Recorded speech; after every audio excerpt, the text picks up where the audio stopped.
everybody. I'm doing a little video while I drive here. Having to commute to do some stuff for work in the mid of all this safer at home stuff. So thought I'd take the time and answer some questions about the Patterson-Gimlin issue, Bobbie Short, Steve Isdahl. Several people are asking me questions. A lot of the questions people just are asking out of ignorance and they're not paying attention. No offense, but many of the questions they're asking have been answered either in my videos or Steve's video or even MK Davis. So, you know, back to do your own research. But, you know, I'll go ahead and try to run through some of the stuff, you know, that's been most common so far. And, you know, the first thing is I don't have a dog in this hunt, okay? I was told this by Bobbie Short and other people, but Bobbie was the main one. And it all stemmed from her telling me not to trust certain people, okay? I won't name them, you can guess. But, you know, as during that time before I was aware of this, you know, in conversations on the phone or whatever, I'd say, oh, hey, so-and-so's been in contact with me, or so-and-so wants me to do something in conjunction with them or whatever. And she would be, you know, you need to watch out, you know, those people, that person and who you think they are, you might not want to be associated. But, you know, then when I would ask her, well, why, she would avoid it, and that's that kind of what has led her to finally spill the beans on that issue, is because you know, she kept telling me to avoid people but no reason why, and I was like anybody else, I was curious and why. So that's how I got it. Okay, now Steve Isdahl was contacted by someone I know, and he knows that the person that's contacting him, I know who they are. In the past, we corresponded, and it's a good person, a very trustworthy person. I hadn't had any contact with this person in a while, you know, since right after Bobbie died, really.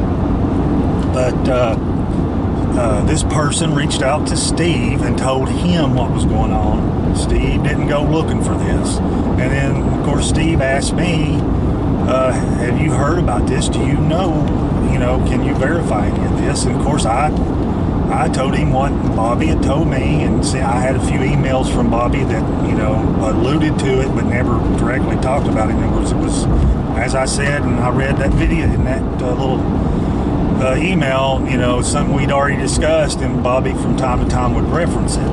So, but I told him, but, you know, when, you know, he let me know that he had the actual emails from Bobbie and had him in writing.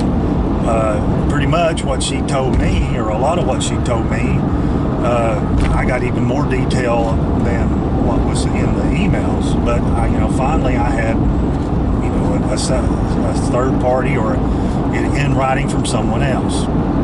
Now, you know, I'm not trying to run anybody down. I'm not trying to accuse anybody of anything and all this other stuff. I'm not trying to get, you know, views for my channel or anything else. You know, I'm just giving you what was told to me by Bobbie Short. And there are others out there who, if they want to come forward on their own volition, who can further back up Bobbie's claims. And that's all I'm going to say. They know who they are, and they may or may not come forward. You know, that's up to them. Everybody has multiple reasons why they might not want to come forward, you know, and they're valid reasons, and so, you know, but I'm just letting you know, this is not some isolated conspiracy theory, you know. But like I said, I don't have no dog in the hunt. I've never researched it. I've never gone chasing after it. I was just one of those people that, you know, was privy, you know, because I had a relationship with Bobbie, and, you know, to hear what was going on or what had happened, so I could be warned about certain people and what had happened, so I didn't kind of get into entanglements or associations with someone when I didn't know who they were and what was really going on with them. So that's my involvement, okay? So anybody who wants to badmouth me, that's fine. I don't really care. You know, who am I anyway? So that being said, you know, a couple people have asked, you know, where in the world's Bluff Creek and all that. Bluff Creek was a remote area that they were building a highway through, Highway 96, I believe. And you know, if you've been watching any MK stuff, he's kind of giving you some of the deeper dive background on it. But apparently, you know, the logging crew was in there, you know, taking out the logs, clearing the way for the road, and so that's, and it's a remote area. I think MK one time went back in there with Don Monroe, and it, you know, and I think History Channel and some of these other things have gone in there, back in there, and it's you know, it's still in the boonies. So it's a remote area near the Hoopa Indian Reservation. So that's where that is. People ask me about the Canadians and who was this crew. I don't know. I mean, you know, all I know, I was told they were from Canada. They were specialized in hunting and removing things, you know, wildlife that could endanger the timber industry and stop a project, and they did it confidentially and privately. You know, the legality of it, I have no clue. Just telling you what Bobbie said. This is what they did. And so, you know, I know they were from Canada. I don't know how many of them there were. You know, again, MK Davis is getting into the details, and you know, I'll put links to his stuff. If you believe him or not believe him, you know, he's got some pretty substantial documentation. He's got interviews, flight logs. So if you want to say he's making up a fantastic story, that's fine. He's making, you know, but he's done an awful lot of work and spent an awful lot of time, got an awful lot of things that, you know, it's hard for me to, number one, knowing MK, number one, he's an honest stand-up guy. And I don't think, you know, he wouldn't do all this for, you know, fame and fortune, you know. So I think MK, like everybody else, was looking for the truth and had the ability and the time to actually do the research. But like I said, I stand behind him 100%. He's a very trustworthy person. I know him and I respect him. So take, as you know, do with that what you will. That's all I can say. We got a rolling roadblock. So as I go through construction here on the Alcoa Highway, they're finally fixing it. We used to the locals call it I Kill You Highway because it's very dangerous. It has very few stoplights and a whole bunch of entrances, and multiple times, you know, bless people's hearts, people would not see oncoming traffic and pull out in front of people doing 65 miles an hour, and you can imagine the carnage. So you know, it's a very dangerous little stretch of highway between my little town and Maryville and Knoxville. So they're finally fixing it, and with the construction, you know, we're just got a rolling roadblock up here. Okay, so back to the question. So I don't know who this who this crew was. I don't know how many of them they were. All I know is Bobbie said they were from Canada and they were professional hunters, and they were called in to take care of issues in this circumstance. Another thing, you know, Bobbie did not tell me Gimlin and Patterson's involvement, other than they were there and they took video. And I know that she told me that there is a very good video. It's not the same as you see. It was taken with, she didn't know the same camera, another camera, but it's got sound and it's very clear and it's gruesome and horrific and it was awful. There's more detail than I gave you, but I don't feel comfortable. It's just that bad. It's just that bad. So I'm not going to get into it. It's not my purpose. But just want, you know, so I don't know. Stop asking me. I don't know. MK Davis seems to have done the research and has more information. Like I said, I didn't research it. I just got this and that's it. I just tucked it away as an FYI type of thing and avoided, you know, those people as long as, as long as I could, or, just was very wary of the people she mentioned. And anyway, so, and before anybody posts a picture of me with one of the individuals, I was aware it was a situation where my wife was with me and we're in public and I was being cordial and putting on a happy face, and that's just the way it is. I'm a Southern gentleman, so I'm with my wife. I'm invited to a function to speak, and I'm honored to be there to speak. And this other person happened to be there, and of course we were introduced, had a picture made with them. That's just the way it is. That's the way life is. Sometimes you get put in complicated situations. I wasn't going to embarrass anybody. I wasn't going to refuse anything.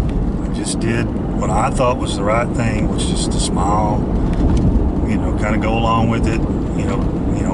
My wife was taken by this person, a very charming person, and I really didn't want to, upset her or upset anyone else. And it's just not, there's a time and a place for everything, and this just wasn't the time or place. And that's, if you know me, I'm not that, I'm not that confrontational type of person. I'm more of the, you can make me confrontational. I can get angry, but I try to do it when it's appropriate, and I try not to embarrass people. Not this person who I was worried about. It was the organizer and other people who were ignorant and didn't know about what was going on. And like I said before, since I had nothing but a phone call, I had no documentation, I had no backup, there wasn't an email in writing, I really didn't, really wasn't a lot I could do or say other than that. I just knew. But so I'm sure some of the principals involved may or may not find, photographs of me and this person together and say, hey, Scott's a big hypocrite and a liar. Well, no, I'm neither one. I'm going ahead and, quote, outing myself now. That's just the way it is. If you don't like it, what you said, just turn off the channel. You can stop watching me. You can send me an email how disappointed in me that you are. That's fine. I really don't care. I did what I did, and that's the reasons I did it. So that's to kind of cut that off before it gets out there and all you crazy wackos start, running with it. So anyway, I'm trying to think any more questions. Those are the main questions. I don't have any other information other than what I've seen from MK Davis, and I have some, well, I take that back, like I told you, I know some other people that know more than I know, a lot more, but, it's not up to me, it's up to them, if they want to come forward. They may never come forward, so, and that's good. I mean, that's their choice, and I respect that, so, at this time, that's all I've got about the Patterson-Gimlin thing, and the Bluff Creek thing, and, Steve's getting more and more information, unsolicited information, and we'll see what he gets. It'll be interesting. I don't think he's out to ruin anybody or anything else. He's out to put out the truth, and I support that. 100%. I support Steve Isdahl and what he's doing. You got that, you clowns? So if you don't like it, again, like he says, you can turn it off. You can unsubscribe to my channel. I really don't care. I'm about getting the truth out. If you're one of these principals and you're appalled or aghast that I could support such a thing, well, you go ahead and confront me. I'll take that. Go ahead and send me a private message. That's, I'll tell you the same thing I've said in this video. I'm just repeating what I've heard from a trusted friend, and now it's got backup from more than one person. If you have something to the contrary, then bring it to the forefront. Answer the questions. So, it's all I know to tell you.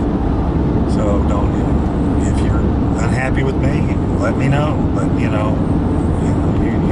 everybody knows what my email address is, or how to get a hold of me is pretty darn easy. So let's go right ahead. Anyway, I'll end this now.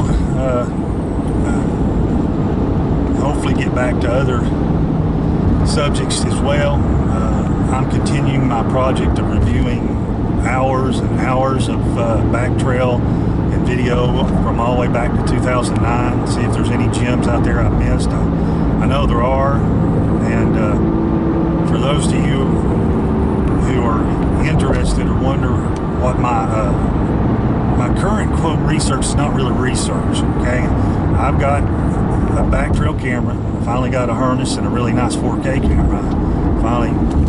Finally had the funds and the ability to go buy a nice one, and I got a GoPro 4K. So, and I've got a gimbal. So I just go do my thing now. I go hiking, I go hunting, I go fishing, I do stuff in the outdoors. And since these things, these creatures gravitate towards me, I'm not nothing special. They do it to other people, but they have a propensity to show up near where I'm at, do crazy things, do their thing, or follow me around. So I'm not crazy. I mean, I'd like, some people don't care about a photograph, but it'd be nice to get some good HD 4K of them.